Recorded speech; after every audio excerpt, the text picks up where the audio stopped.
Exactly 1 year ago, we had a very peculiar stream of Fear and Hunger. To celebrate April Fools together, I modified the game files and I added a lot of bizarre scenarios to say the least. Here, for example, you can see me fighting against 1000 cave gnomes. Here you can see me, Enki and Najra discussing inside of the toilet. And here we are fighting the literal developer of the game. And all is ended with the credit rolls substituted by the members and supporters of the channel. And the reason for which I did this is very simple. I wanted a way to combine the childish spirit of an April Fool's, but also to be able to express my gratitude towards every single one of you. Because I love you from the bottom of my heart. Instead today, I'm gonna give you what you really wanted. Feat tier list of Fear and Hunger!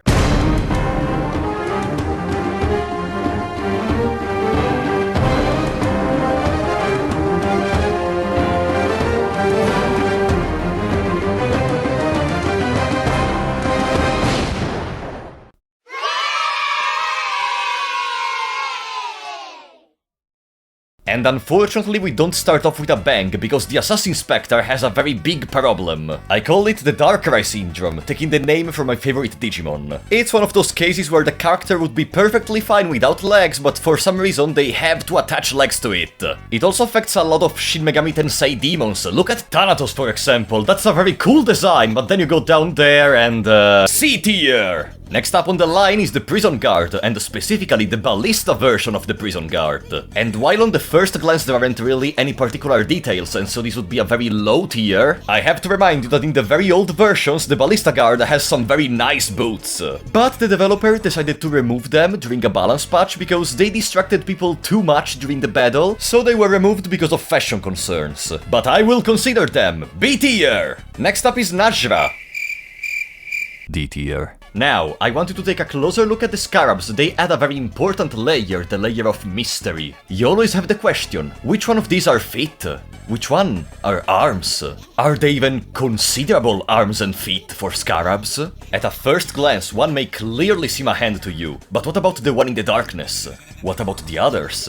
It is the Fear and Hunger version of the Schrodinger's cat, and just because of that, I think this one deserves a B tier. But I think if you kept watching carefully up to this point, in which case I sincerely think you're out of your mind, you may wonder which parameters am I considering to evaluate fit. What are the criteria that differentiate an S tier from a D tier? I am wondering too, I guess. But maybe the next one will make you understand a little bit better. The Night Lurch. Night Lurch feet seem very flexible and strong, capable of fast movement that can have all sorts of applications, such as, for example, dashing to violate some. Also, he reminds me of my favorite superhero ever, Spinarak, who coincidentally is also known for the properties of his feet, so that's why Night Lurch deserves a B tier. You know, I'm thinking of a funny game. Take this tier list and make Fear and Hunger players take a shot every time they fail to recognize one of these feet. I am sure no one of you will last more than 2 minutes. And now I can't believe I'm saying this, but it's time to talk about some serious lore. While we have creatures who learned how to fly by ascending, or creatures that decided to become idiots, there is one single creature that took the best decision ever. Make his feet 17 times bigger than those of anyone else in the world. And of course I'm talking about the Greater Blight. That's surely very noteworthy. There is just one little problem. He takes literally 3 turns in battle to come near you despite having those feet. And I know that's also partially related to the fact that he is following Ascent, but I don't care. Still deserves A tier for the dedication. And once again, like in my boss tier list video, we arrive to the Iron Shakespeare. From there, you may already know I don't particularly enjoy this boss because he's just okay. And even in this tier list, he's just okay. Okay, those feet are able to move all that strong armor he's wearing, but that's it.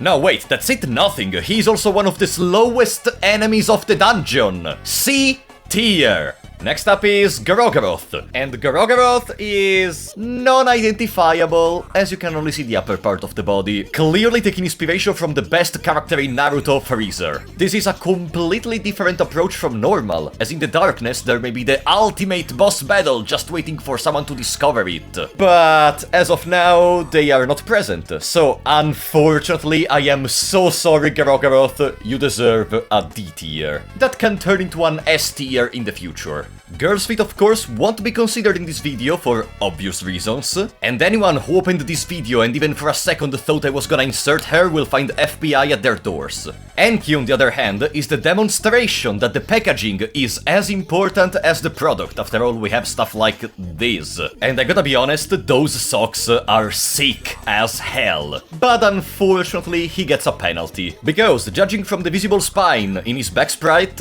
his feet are probably very skeletal too. It would have been an S tier, instead it's gonna be an A tier. But hey, what did I say about skeletal? Skeleton? C tier! At this point, we arrive at the Yellow Mage. Those pointy shoes are clearly inspired from Kefka Palazzo, as confirmed also by the developer in this screenshot right here. Do I even need to say anything else? A tier! Now, Maneba and Blackwitch are both clearly inspired from Squidward Tentacles, the protagonist of Dragon Bob. And if the matter of the question was precisely identical to that, I would just give them S tier to both. But there is a catch. In there, multiple times there are zooms intended to show all the deepest details of Squidward Tentacles, including moments in which they get brutally destroyed and...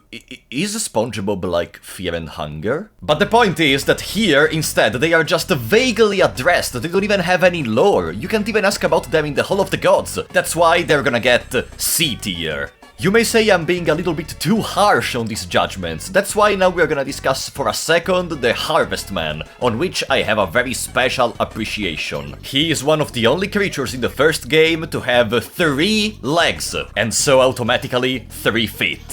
I mean, one of the only creatures, depending from perspective, we may say. And this may be a case in which quantity goes over quality, but I would love to remind you the funny walk animation of this creature. Because of all of this, it gets an A tier...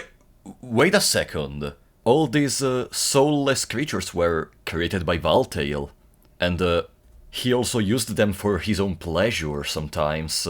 So Valtail created a creature with 3 feet and created it for his own pleasure. Valtail is into feet. Imagine being in that situation. The whole purpose for which you were created is because of your feet.